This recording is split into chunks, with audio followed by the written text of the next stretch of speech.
For the first time in a dozen years, the UConn Huskies have lost multiple regular season games. And following Connecticut's loss to Louisville on Thursday, the Hall of Fame head coach Gino Auriemma did not mince words regarding the state of his team. Yeah, we're human. We kind of suck this year, to be honest with you. And we need to get better. Today, UConn looks to do exactly that as they return to conference play against Cincinnati. And we're getting you set for all the action right here on the UConn Women's Basketball pregame show. And it begins right now.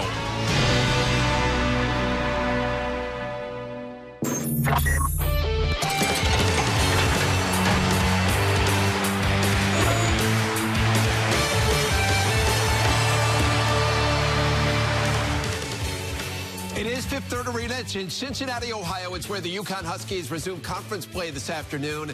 UConn tipping off against the Bearcats, top of the hour right here on SNY. As we welcome you, the UConn Women's Basketball pregame show. Gary Apple sitting alongside Kara Walters. We've rustled her up early this morning, which is not always easy, from what I understand. It is not. A rare occurrence when UConn drops a game during the regular season, never mind two of them. So just how significant was UConn's loss to Louisville on Thursday night? Well, the loss wasn't significant as far as the season. You want to lose games now, right? And not in March. We said that before. And Gino books quite the schedule. No cupcake schedule, because he's actually looking for them to learn from that. However, at this point in the season, where you're coming from is seedings and bracket in the NCAA tournament. So if you have too many losses, I think the South Carolina game is important. That could change where you're seeded. Are you the #1 seed? What region are you in? So those are the only things really that are affected. But other than that, the loss is good for learning. You have to fail to succeed,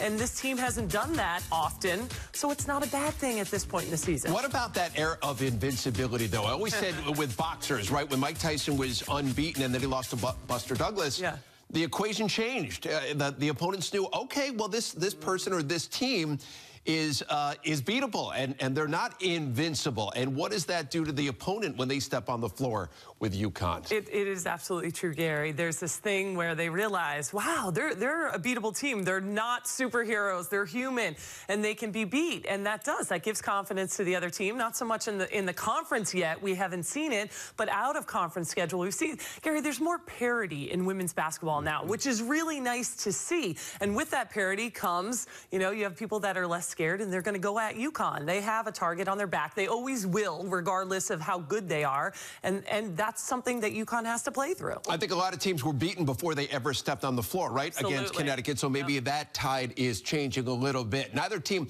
shot the lights out on Thursday, but Louisville made some big shots, especially in that third quarter. They never looked back. And when it was over, Gino Auriemma was not shy in sharing his thoughts on the state of his squad. I said before the season starts, this isn't typical UConn team. So people are starting to get used to the idea that I was right. Yeah, we're human. We kind of suck this year, to be honest with you. And we need to get better. I want them to grow. I want them to get better. I want them to see what it feels like to have, the things that you want to try not work. The things that always work not work. And you got to figure out a different way to do it. I don't think we should shy away from that just because we want to protect our record. I mean, we've been doing this for as long as I've been coaching. How many places can I take my team where there's a good chance we're going to lose? Because then if we beat that team, then that's a hell of a win. And that's the way we've always operated. So I'm probably the least surprised person when we lose these games. I'm like, okay. So Gino, not shy about really being pretty hard on his team right there. And you mentioned a moment ago, and he discussed it right there, learning more from the losses than you do from sometimes getting wins. Yeah. Do you really, deep down in your heart, buy that theory?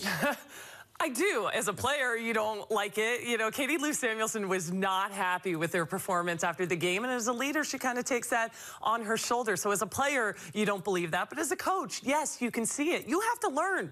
I mean, how are you going to learn? Then they're in situations like the last 2 seasons where they come down to the end and they're like, oh my gosh, what do I do in these clutch situations? So I really believe as a coach that those games are important. Well, not even just the fact that they are losing these games, but you mentioned it right there. I mean, when they've lost in the NCAA tournament each of the last 2 years, they have been on late shots. Yeah. And you can see sometimes they're not used to being in those sorts of situations. And so maybe it does up the radar along those lines, right? Yeah, and Gino tries to duplicate those situations in practice. He'll put up a certain amount of time on the clock and let's guard it. But there's nothing like being in that situation. And you're right. It's not like the games they've played, they've been blown out. I mean, they've been in these games the whole way. But when it comes crunch time, kind of making that decision is not easy to make that quick decision because you're not used to doing it. Let's welcome Justine Ward into the conversation right now. And Justine, I know you spoke with Gino Auriemma this morning. What is he hoping his team learn from that loss to Louisville and how they can apply those lessons moving forward, beginning with today's game?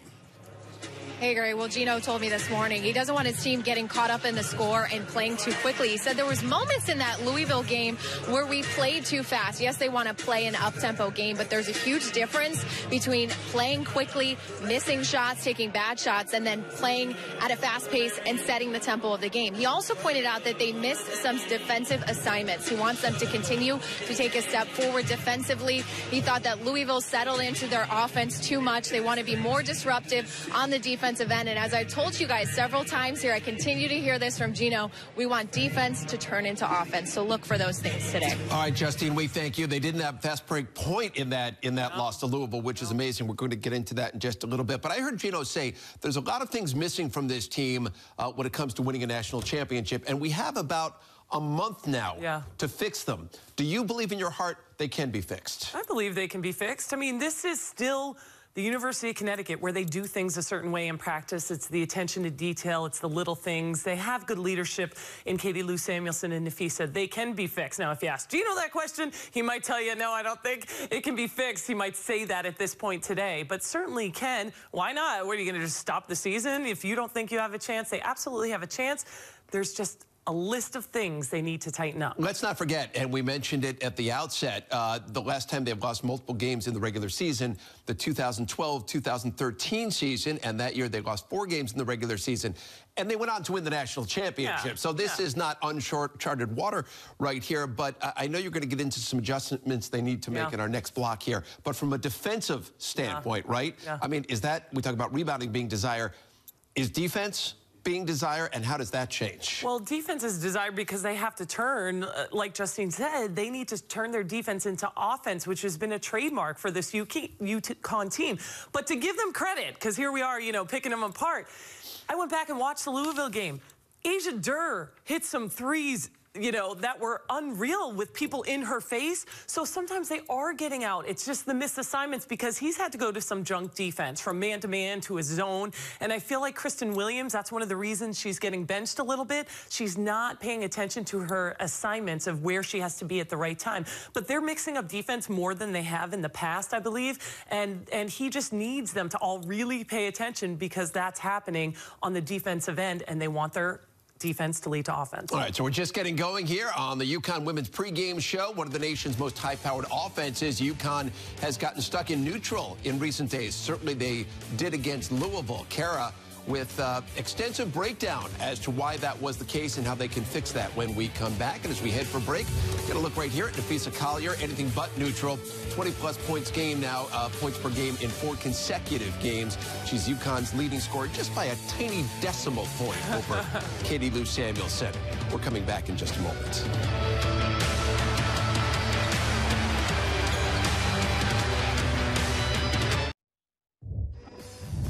It is time now for Shining the Light. It's presented by Connecticut Lighting Centers, and despite boasting one of the nation's most prolific offenses, the Huskies have struggled on that end of the court in their 2 losses this season. And for more on what went wrong against Louisville and what went right, let's take a trip right now into Kara's corner. Kara. Still one of the best offensive teams in the country, UConn struggled to put up points in big-time games. Against Baylor, the offense became stagnant. They didn't move the ball or cut to the basket. In the Louisville game, they put up shots too quick in the shot clock. They didn't recognize mismatches in the post. So we're going to show you how this worked. Now, early on in this Louisville game, good screens are being set, and they get the ball to Crystal Dangerfield. However, a mismatch here in the post with Katie Lou Samuelson. Crystal takes the shot too early in the shot clock. Bad shot. She misses that one. We go down the other end to the next play. Here we go started with a good screen, which is movement for UConn, which is great. There's a mismatch here with Olivia Nelson-Adota. And as you continue, the mismatch continues, and they still don't find her in the post. She's in the post. They take a quick shot again. They didn't find that mismatch. That's something that they really need to see going forward. However, when they did recognize the mismatch against the screen here, Megan Walker makes a strong move to the basket. She's one of their big guards. She can post up with Louisville again, switching. Megan Walker's wide open in the post. She works hard. This time, she gets it done. When they look inside, good things happen. Again, you have movement by UConn in this possession, and Nafisa Collier doing what she does best as the leader and the senior of this team, posting up big, getting points in the paint. She goes strong to the basket and gets the foul called. Here we go. Again, one more time. Good play. You like to see it from your senior. Katie Lou Samuelson using the post in there. Mismatches. Louisville switches on all the screens. She gets open in the post. And bam, nice move against a much smaller guard. And that's the way UConn needs to get it done. That's the tweak that they need to make in their offense, taking advantage of mismatches in the post, starting in the post and working their way out. It's going to give you shots inside, and it's also going to loosen up the outside shots. One of the tweaks going forward if they want to win a national championship. All right, Kara, after a torrid start, Christian Williams' offensive production, it has cooled off significantly. Is it simply the freshman wall, or is there concern for Gino Auriemma along those lines? That and so much more when we come back from Studio 31 in just a moment.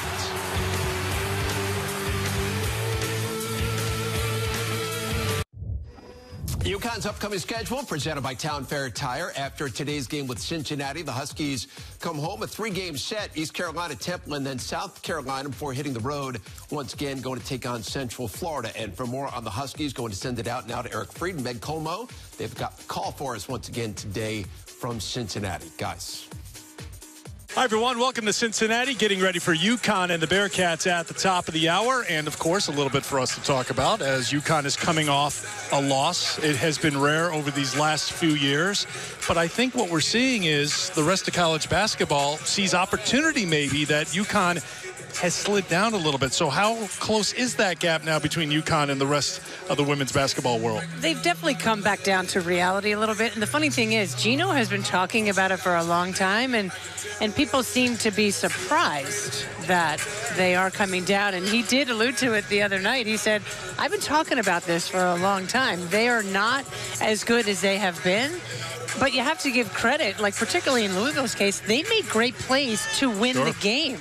And Baylor made great plays, had a great game plan, executed it, and they beat them. So I think you see that the other teams in the country in women's basketball have come up. You mentioned Gino's post-game comments, and we've heard some interesting commentary from the UConn head coach, but I think people may be surprised, or maybe not surprised, you know better than anybody else, that what he shares with you and the media after games is what he shares in a more direct fashion with more colorful language with his team on a daily basis. Isn't that the case? It is, and, you know, Gino has always been honest, and, you know, like it or not, he says what he thinks and he says what he believes, and he has said we're not that good this year. In fact, in some ways, we're not good at all. And there's nothing wrong with pointing out the obvious. They don't have a deep bench. You know, they don't have that one standout player that will put the team on her shoulders and carry them to victory. So, but now it's incumbent upon him and the staff to find another way to get this group together to find ways to win close games. Most teams would take the not that good or not good at all that he says in UConn terms and take it because they're still a pretty good team. We'll see how they do today against Cincinnati at the top of the hour. All right, guys, look forward to your call from Fifth Third Arena as we get a look right now at the freshman. Christian Williams, she lit the world on fire early in the season, but since she put up 19 against Cincinnati back on January 9th, the last time they met, she's been pretty ineffective. And, Kara, we've spoken about this thing called the freshman wall that all freshmen seem to run into, play more games. It's a little bit more intense than those days in high school. So is it the wall, or is there more to it, more to be concerned about when it comes to Kristen Williams? I think there's a little more to it, Gary, because at this point in the year, you're not a freshman anymore, according to Gino. I think that Notre Dame game was like crazy youth, didn't think about it, just went out there and did it. Now she's had time to think, and I think it's getting in her head a little bit more. But Kristen Williams, I think the biggest thing with her, there's two things. Defense assignments. I think Gino says she's unsure where she's supposed to be. And in this Louisville game, being aggressive, going to the basket. She's a player that can go strong to the basket. She's big guard. She's strong. She didn't take Asia Durr to the basket to get Asia Durr into foul trouble. So Gino has a problem with that. You have to get to the rim. Plus, we've seen she has one of the best pull-up jumpers in women's basketball. So penetrate, go inside, don't settle, don't wander around, move without the basketball, which is something she said she wasn't used to because in high school she always had the ball in her hand. So I think a couple things with her is moving without the basketball, knowing your defensive assignments, and being more aggressive to the basket. How much of that is learning, right? Learning to find your spots on the floor where you can be effective. Well, it's a combination. Yes, you have to learn it, but you also have to be able to handle learning it from Gino Auriemma, because he has a certain way about him, and he teaches you it's not all about you. So we're going to move on without you if you can't contribute and handle it. So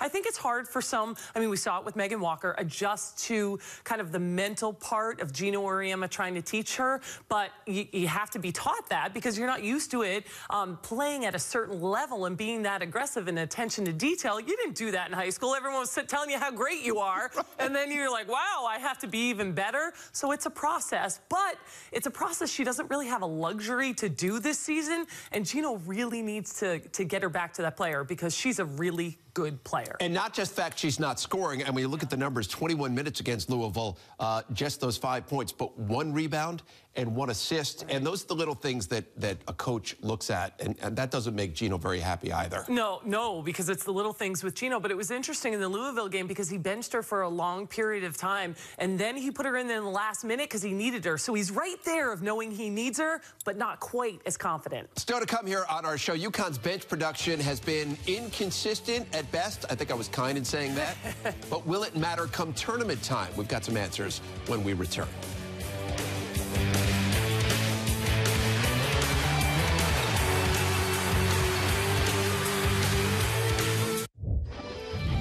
We get a look right here at the freshman Olivia Nelson-Adota. She's been one of UConn's stronger contributors off the bench so far this season. UConn's decorated head coach recently sat down with Justine Ward for the latest edition of the Gino Auriemma Show and spoke at length about his team's depth. I just think that some years, you don't get anything accomplished from your bench. Some years it turns out to be tremendous, This may be one of those years where it's extremely limited. You can't change what you have, You keep your fingers crossed and hope that it can improve, but if it doesn't, it doesn't, And if it does, then we'll be a little bit, surprised, and we'll be a little bit better, I think. But sometimes it just is what you see. And regardless of what we want it to be, it is what it is. And you got to deal with what it is. Is that good or bad? It just is. And that's where I'm at right now. Molly, get Kristen. Here we go.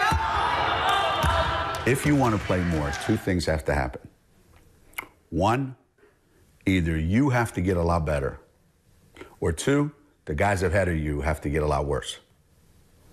Because if the guys ahead of you keep getting better and you stay the same, the chances are you're never going to play because the gap will be way too big.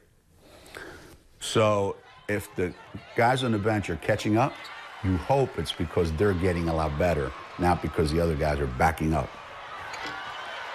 And more of Gino Auriemma immediately following our post-game show here on SNY Today, the newest edition of the Gino Auriemma Show. So let's talk more about the bench right here. And do they need to be productive for this team to make a serious run come the month of March? I believe they need to get something from them so they can rest. So if UConn gets into foul, the starters get into foul trouble, you need a bench, right? That's why we play basketball with 10, 12 people. So only 2 points from the bench in that Louisville game. Olivia Nelson-Adota, she needs to have more points than that. People, when they come in, have to contribute. I mean, basically, it was the big three in that game, and you're not getting any help. You need help from your bench to play basketball. I mean, they don't need to score 20 points, but they need to be solid and make a difference when they come in the game. Where is Adota more productive for you when it comes to this team's long-term success? She had just 2 points, but she had 6 rebounds, and she had a block in that game. So is it on the offensive end, or is it on the defensive end? It's definitely on the offensive end because he's had to adjust. Yes, blocking shots on the defensive end. She can alter shots. However, Gino's had to alter his defense when she's in the game. So that's the difference. But offensively, she needs to be a big presence so she takes attention, you know, away. So then it opens stuff on the outside. So offensively, but blocking shots as well. All right, so we close in on game time at Cincinnati, Fifth Third Arena in Cincinnati, Ohio. Undoubtedly an important piece for this team's success. The senior, Katie Lou Samuelson, she's getting ready for tip-off, coming your way in about 3.5 minutes here on SNY. We're back to wrap up our pregame show in a moment.